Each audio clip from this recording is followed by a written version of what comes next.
Hello guys! Hello! Leo, welcome dito sa aking channel, Kapalaran 888. Welcome guys! Alamin natin kung anong messages, vibration, gabay energy, money, career, financial reading para sa lahat ng Leo. Tingnan natin Leo kung anong message yung para sa inyo. So, just connect your intuitions sa mga messages na gustong lumabas para sa iyo. Okay, first card natin is 21-3 strategy. So, meron ditong mga Leo na siguro sa kang business person, nagbe-business ka, freelancer, or maybe self-employed ka. Sinasabi ng bara sa'yo na kinakailangan mo ng bagong strategy.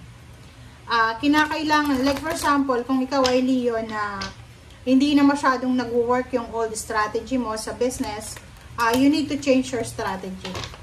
Okay? Okay. Wow. So, disruption. Leo, sinasabi ng bara sa'yo dito na ihanda mo ang sarili mo. You need to prepare yourself kasi posibleng meron kang business na ginagawa sa ngayon. But the problem is, pwedeng bumalik yung dating problema. Pwedeng bumalik yung dating source of yung parang gulo ng isip. Okay? Like for example, kung yung trabaho mo is like for example, self-employed ka, isa kang engineer or architect, or yung syempre yung business mo is bahay, 'di ba? Pagpapatayo ng bahay. Like kung nasa Pilipinas ka, tag-ulan, 'di ba? Parang ang problema mo ngayon is kung paano itutuloy yung construction. So, medyo madi-disrupt, 'di ba?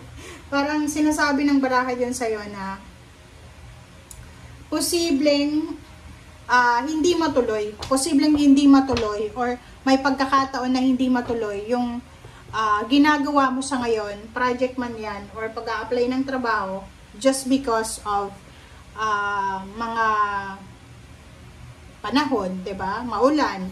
Or maybe, basta mayroong mga circumstances na hindi mo naman kontrolado na siyang maging dahilan para ma-disrupt yung ginagawa mong business or pag-a-apply ng trabaho. So, you need to find the strategy or search for parang other option, parang ganon, di ba? Like for example, kung hindi ka makapag-apply ng trabaho, so try mo online, di ba, kung nasa bahay ka lang. And yung iba naman, pwedeng, di ba, pag maulan, pwede naman siguro yung online business or ano pa man. So,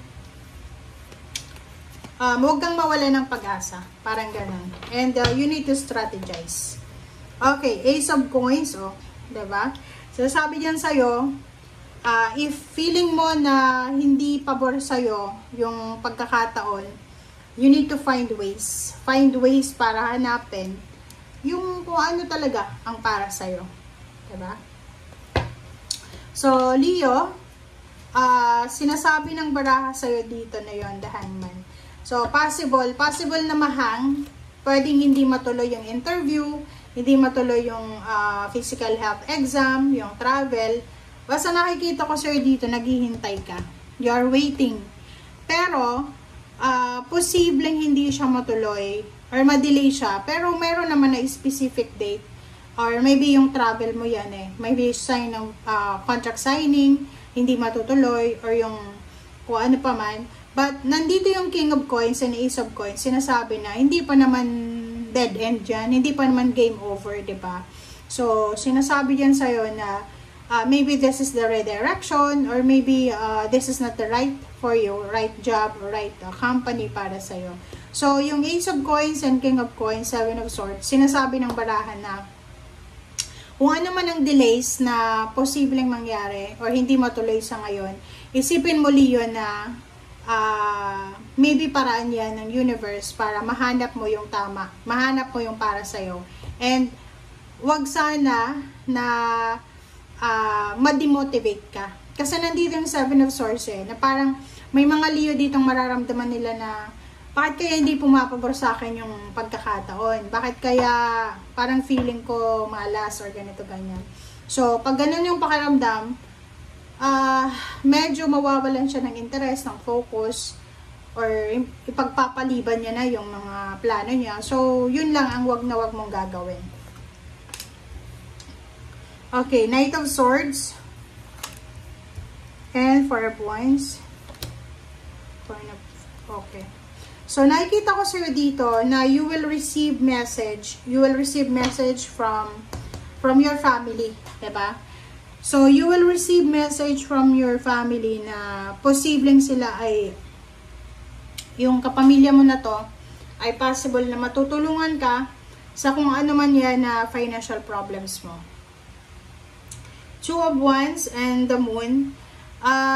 Or maybe, Leo, paki-comment nga sa comment section.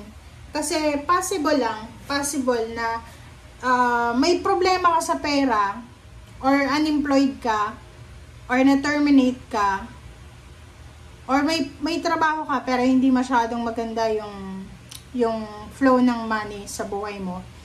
And posibleng makatanggap ka ng isang mabilis na chat call from your family. It's either from your husband, from your kids, or from your family like siblings na kailangan nila ng pera. So ngayon, parang nakikita ko na medyo makakaramdam ka ng takot. Makakaramdam ka ng takot because hindi mo alam kung saan ka pupunta, saan ka kukuha ng pera, parang ganyan-ganito. So, you will feel mo na parang hindi pumapabor, yung parang ang gulo-gulo ng sitwasyon. Ace of Coins and King of Coins, sinasabi ng baraha sa'yo na, yun na nga, hindi ibig sabihin na may nagsara, diba? Nagsara yung pinto na to ng pagkakataon, like money, hindi ibig sabihin lahat na yan sarado, diba? So, isipin mo lang na maybe this is a bad day or bad week or bad month, pero hindi siya bad year. Okay? And ganun talaga ang buhay. May mga, like for example, di ba sabi ko sa'yo, may mga pagkakataon na nadi-disrupt talaga. May mga plano tayo sa buhay na hindi natin kontrolado. So, kung hindi mo yan kontrolado, wala kang magagawa. Di ba? Okay. So, nakikita ko sir dito na posibleng isang kapamilya ang sobra-sobra siyang busy. May kapamilya ka na sobra-sobrang busy. And kung wala kang trabaho sa ngayon, naghahanap ka ng trabaho, posibleng siya ang makakatulong sa'yo para makahanap ka ng trabaho. Or maybe i-recommenda ka niya.